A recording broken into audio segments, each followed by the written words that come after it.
نحن هنا في مركز فورد للبرفورمينج آرت سنتر في مدينة ديربورن مع ضيافة لحاكمة ولاية ميشيغان غريتشن ويتمر التي هي في تور ودور حول الولاية لشرح ميزانيتها التي قدمتها لمجلس التشريعي، وهي تشرح الميزانية وكيف هي ستدعم المدارس الحكومية وأيضا تدعم تصليح الطرقات في ولاية ميشيغان، الطرقات التي هي متردية كل التردي في ولاية ميشيغان.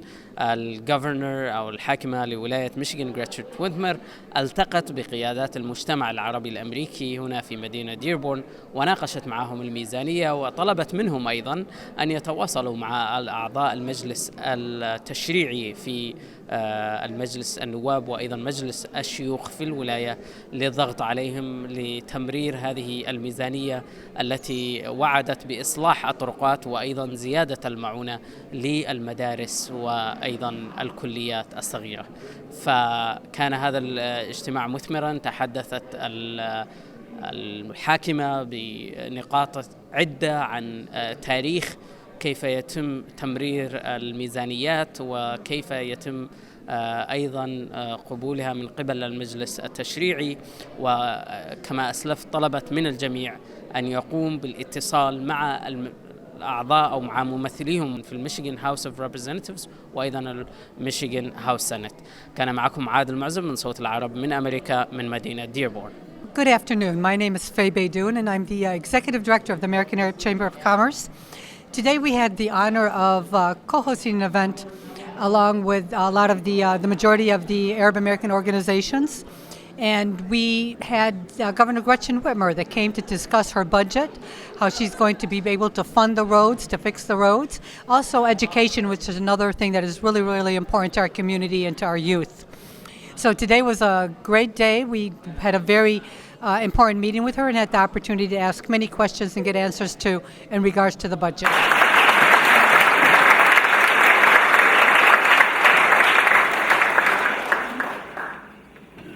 That when you were in Michigan, you could make enough money to take care of your family and turn on the tap water and know that it was going to be clean and safe for your kids at the dinner table.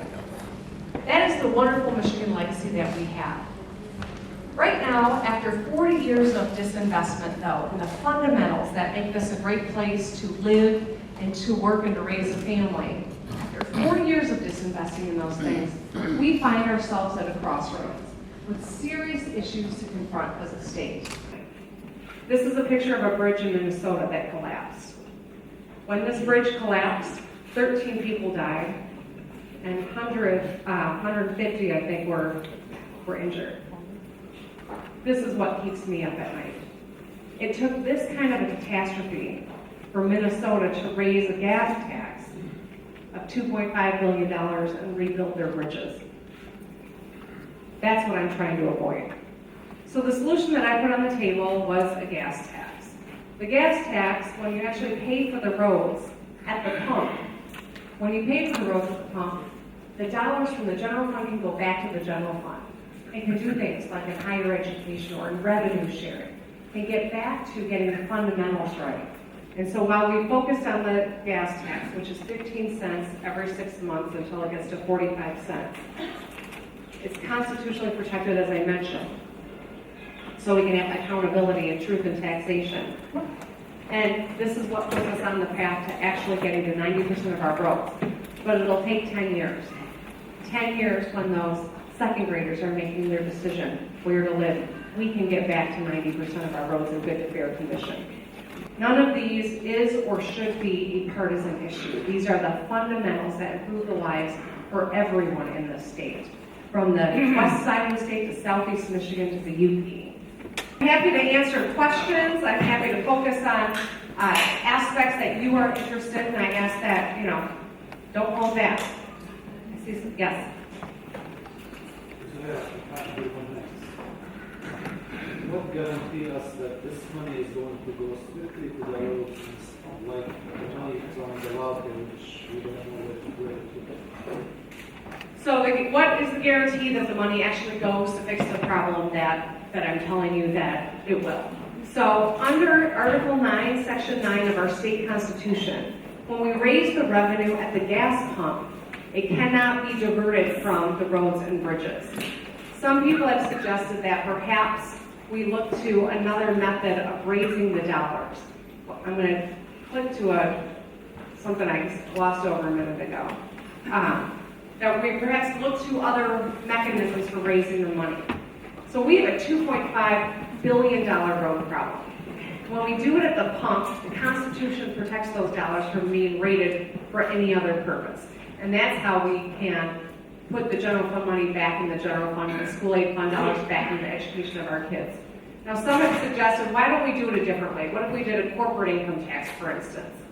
I'm not suggesting anyone in this room's proposed that, but I wanted to point out why it doesn't make as much sense as a gas tax. Number one, it's not protected. So if we chose that mechanism, we would have to hope every year that the legislature does the right thing that the taxpayers expect, which is fixing the roads. And so that's part of why that one didn't make sense to us. Also, it'd have to be triple, which, acknowledging the legislature with whom I'm working, that was unlikely to ever happen. We took that one off. And also, even if they did, it would go to the general fund and not specifically to roads and bridges, which was why we ended up thinking that the gas tax made the most sense, so that you could have confidence that it's actually going where it's supposed to go. Yeah. I just want to share a story with you because you showed the Miller Street Bridge. I do consulting for AP Steel, and they had a transformer that blew out. And in order to get it, we were trying to get a transformer over there. It was costing like $200,000 a day because they had to shut down some of the operations. We had to take it over to the Miller Street Bridge, couldn't hold it. So we had to take it by rail and then by barge. But it should have took a couple of hours for a mile of road. It took a month. And because we had to find a special car to carry it over, on a rail bed and take it by railroad and then bring it in by barge to the factory. And had that transformer ceased to operate 100%, the whole plant would have shut down. And the economy would have lost millions, tens of millions of dollars until that transformer got there. So that bridge, we tried every way possible, but it just couldn't hold the load. And that's one of the side effects of not fixing the roads. Master, thank you for sharing that. And I think I would like to make sure that we broadcast that story, because I think that puts a finer point on, the potential economic catastrophe that could happen if we don't get serious about fixing our road problem. So thank you. Yes. My name is Martin from a radio station. In 2009, I moved to North Carolina. And I had a daughter, she was almost 8 years old. I moved in January 2009. In May, they were going to fail my child because of the lack of education. She was an A student in elementary in Michigan in Dearborn, and she was a 0 in North Carolina. I had to send her back in May to finish her class and then take her every day to a library to improve her reading. Today we are 2019. We still have an issue where the materials have not been equally divided in all district schools. And we have still issues with reading. And when our students go to the college, they don't know how to read. They don't know even how to write a comprehension. So they're 0. So how can we improve this? Because I know many parents are suffering from this issue. I appreciate you raising the question. That's what this budget is all about, frankly. So we have a educational research collaborative that came together a couple years ago and did the study and told us, exactly what should be driving the decisions that we make. We have inequitable funding in Michigan. We have historically, where wealthier districts have received more investment for their kids and poorer districts have received less. And it flies in the face of all the science that tells us children in higher poverty districts need more resources and more wraparound services to be successful. So you combine this poor system for prioritizing with lack of investment, and then the theft from the school aid fund, money that we all assumed was going into our schools, has been diverted, and you end up with really sad outcomes for kids. It's hurting individuals, but it's hurting our economy as a collective as well. And that's why the budget that I introduced has equity that's built in and puts the money back in. Just by putting the school aid fund dollars back into the education of our kids, just putting the money where it's supposed to go is a $500 million investment, the biggest investment in Michigan kids in 20 years of education. That's the kind of equity that changes outcomes for kids, especially kids that are in districts that have a higher concentration of poverty or special education needs or CTE interests. So, Faye has now appeared, so it's telling me we're running out of time. Yeah? Okay. Yeah. Mayor, thank you.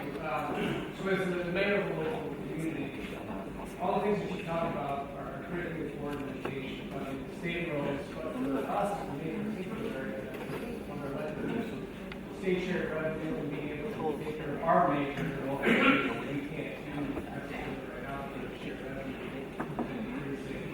What are we looking at in CDTs in Michigan to be able to allow us to provide safe services to our local communities?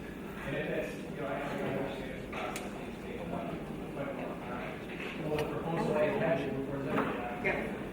Well, I agree and I acknowledge that. And I think that when you look at the budget that I introduced, when it comes to revenue sharing, it's a much greater investment in our locals than either the Republican plans out of the House or the Senate.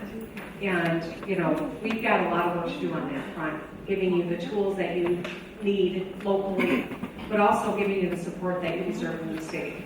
So 3% I thought was a good size investment toward that goal, but I recognize that we have a lot more work to do.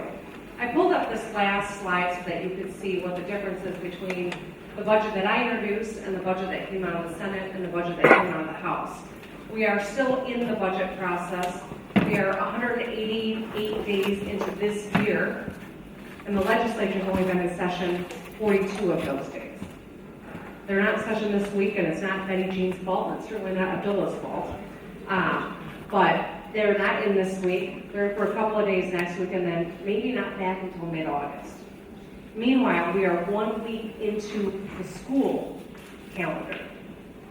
Schools have to provide budgets, but they don't know what to expect. And here's the huge difference between the priorities that I've set and what came out of the two branches of the legislature. You look at Dearborn, for instance, under my budget, it's a $7.7 million increase for Dearborn Public Schools. The House budget is $6 million less.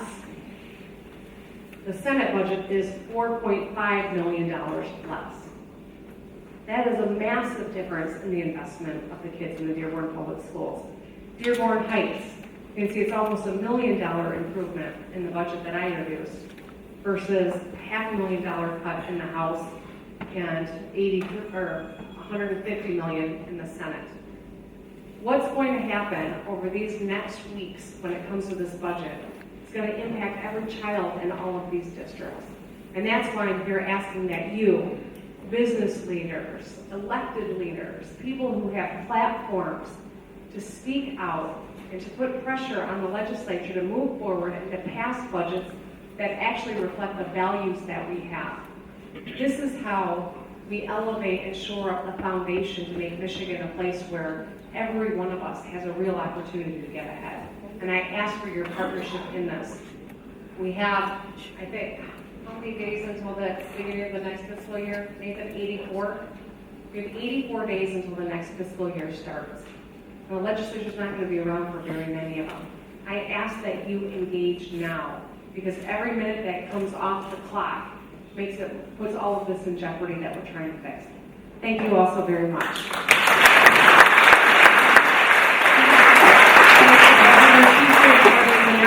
Community since day one, since the beginning of her campaign.